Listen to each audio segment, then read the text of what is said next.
네, 안녕하십니까. 부산 폴리텍대학교 반도체 시스템과에서 강의를 하고 있는 박성식이라고 합니다.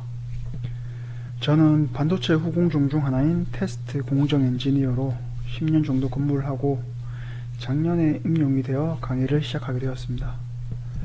다음 영상부터는 이 NCS 학습 모듈을 기반으로 해서 반도체 공정 강의 영상을 업로드할 계획이며, 오늘은 먼저 반도체 공정 내용에 들어가기 전에 미리 알아두어야 할 용어들을 최대한 핵심만 뽑아서 간략하게 설명을 해보겠습니다.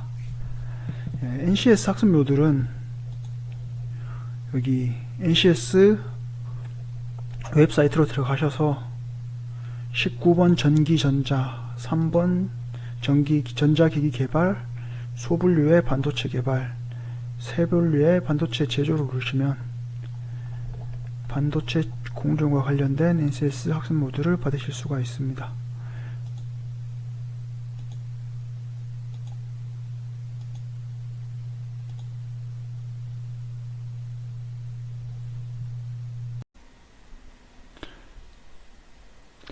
네, 그럼 제일 먼저 반도체가 무엇인지에 대해서 알아보겠습니다. 이 도체는 전류가 흐르는 물질을 말하죠. 부도체는 전류가 흐르지 않는 물질입니다. 일단 반도체는 도체이면서 부도체,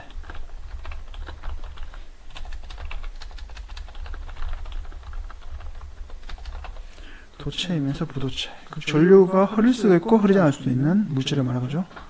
근데 이 전류의 흐름 여부를 말하기 때문에 이 반도체는 전자소자의 대명사로서 많이 쓰이기도 합니다. 그래서 이 반도체를 분류할 때 이 전자소자의 분류로 보시면 될 것 같은데, 이 반도체는 크게 디스크리트와 직접회로로 나뉠 수 있습니다. 디스크리트는 개별 단일 소자를 말합니다. 그래서 예를 들면 다이오드, 트랜지스터 같은 것들이 있습니다. IC는 하나의 칩에 2개 이상의 트랜지스터가 직접된 반도체입니다. 그래서 대표적으로 메모리, CPU 등이 있죠.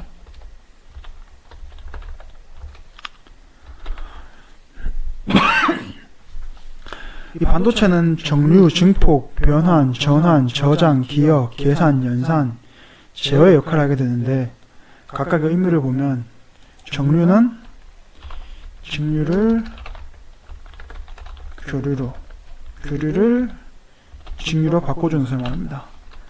증폭은 약한 신호를 강한 신호로 키워주는 것이죠. 그리고 변환과 전환은 좀 유사한 느낌의 단어인데, 변환은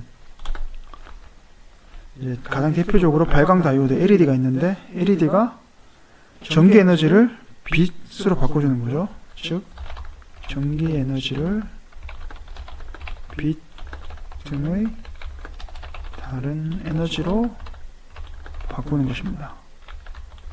그럼 전환은 뭘까요? 전환은 아날로그 신호를 디지털 신호를 아날로그 신호로 바꿔주는 것을 말합니다.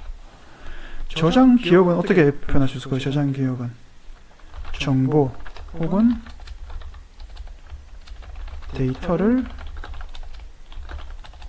말 그대로 저장하는 거죠. 근데 어떤 정보?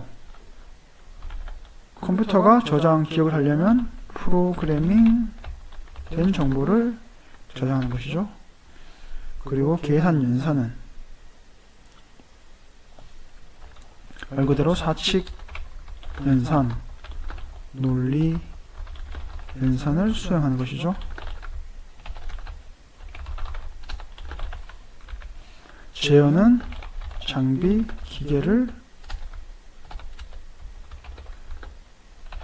제어하는 것인데, 어떻게? 컴퓨터 언어, 프로그래밍을 통해서 장비, 기계를 제어하는 것이다 라고 볼 수 있습니다. 지금부터는 반도체가 어떻게 동작하는지에 대해서 설명을 드리겠습니다. 이 반도체 동작은 이 공유결합과 원자무용이라는 것에 대해서 이해가 좀 필요하게 됩니다. 그래서 이것들에 대해서 설명을 좀 드리겠습니다. 일단 먼저 실리콘이라는 단어가 나오는데 이 실리콘은 모래에서 추출한 반도체를 만드는 주요 원료입니다. 그래서 원소 기호는 SI이고 원자 번호는 14번. 원자 번호가 14번이란 말은 14개의 전자를 가진다는 의미입니다. 그리고 이 옥텟 법칙이라는 것이 있는데, 옥텟 법칙은 체외각 전자를 8개로 만들어서 안정된 상태를 이루려는 성질입니다.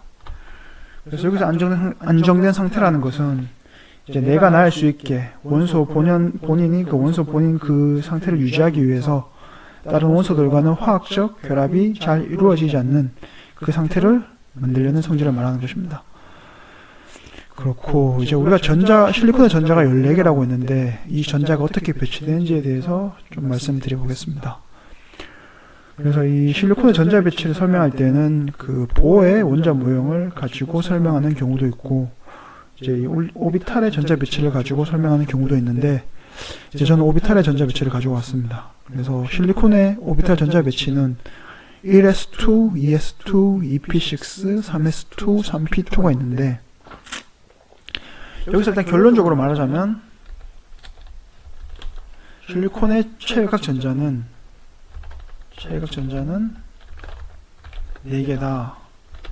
그래서 이 체외각을 이루는 것이 마지막에 3s2, 3p2가 됩니다. 그래서 좀 더 자세히 설명을 드리면 이 오비탈의 전자 배치에서 1, 2, 3은 그 전자가 존재할 수 있는 영역의 공간, 큰 영역을 말하는 것이고, 이제 SP를 오비탈이라고 하는데, 이 오비탈은 이 공간 안에서 전자가 존재할 수 있는 공간의 이 모양, 이 공간 내에서의 전자가 배치되는 모양을 말하고 에너지 레벨을 말하게 됩니다. 그리고 이 오비탈 위에 있는 위첨자, 작은 숫자가 전자의 개수입니다. 그래서 이 위첨자의 숫자를 다 더해보면 14개가 되죠. 실리콘의 전자의 개수와 똑같습니다.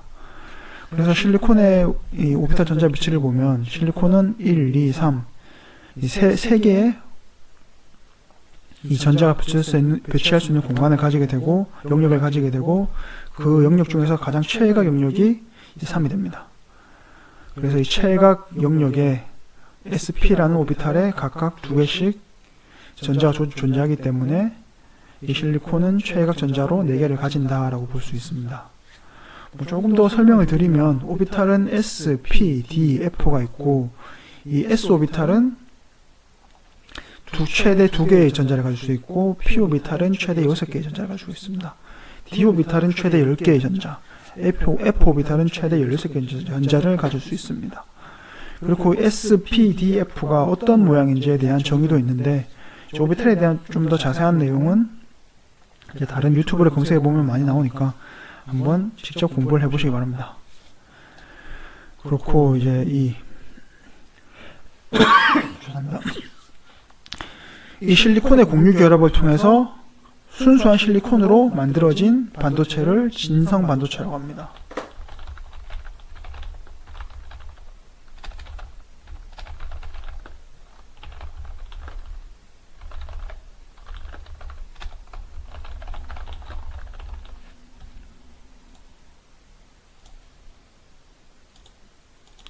그래서 진성 반도체라고 하는데, 이 오른쪽 아래가 이 순수한 실리콘으로 만든 이 반도체 재료인 웨이퍼라고 불리는 재료입니다.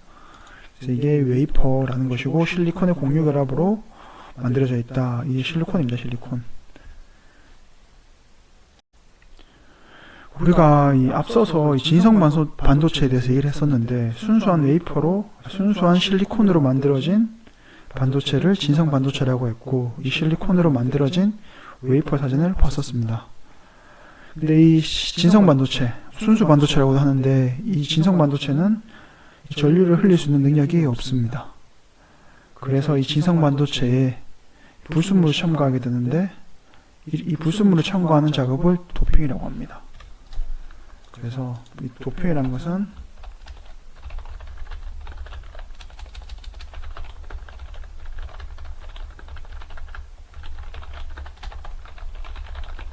샵을 말하고, 그럼 이 도폰트라는 것은 도핑할 때 넣는 불순물을 도폰트라고 지칭합니다. 도폰트는 불순물입니다. 이 불순물을 도너, 억셉터 두 가지로 분류하는데, 이 도너가 N형 반도체를 만들 때 사용하는 불순물이 되고,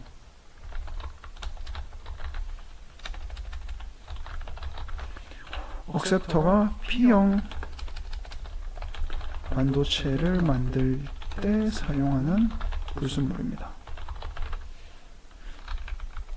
그리고 캐리어라는 이제 용어가 있는데, 캐리어는 전류를 흐르게 하는 주요 입자입니다. 그런데 우리가 이 초등학교, 중학교 때 배웠을 때 전류를 흐르게 하는 주요 입자는 전자죠. 전류는 전자의 흐름에 반대 방향으로 흐른다라고 어릴 때 배웠던 기억이 있습니다. 그런데 이 캐리어에는 자유전자, 전자와 전공이라는 것이 있습니다. 그래서 전류를 흐르게 하는 주요 입자가 전자뿐만 아니고 전공이라는 것도 있는데, 요거에 대해서는 뒷페이지에 가서 설명을 드리겠습니다. 일단 자유전자는 N형 반도체에서 의 캐리어가 되고, P형 반도체는 전공은 P형 반도체에서 의 캐리어가 됩니다.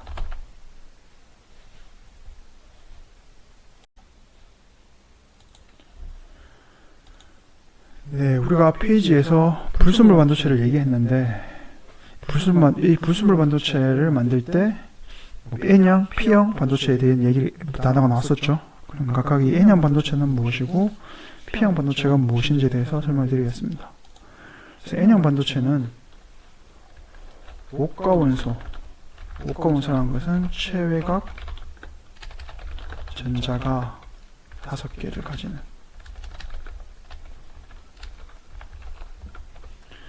목가원소에 해당하는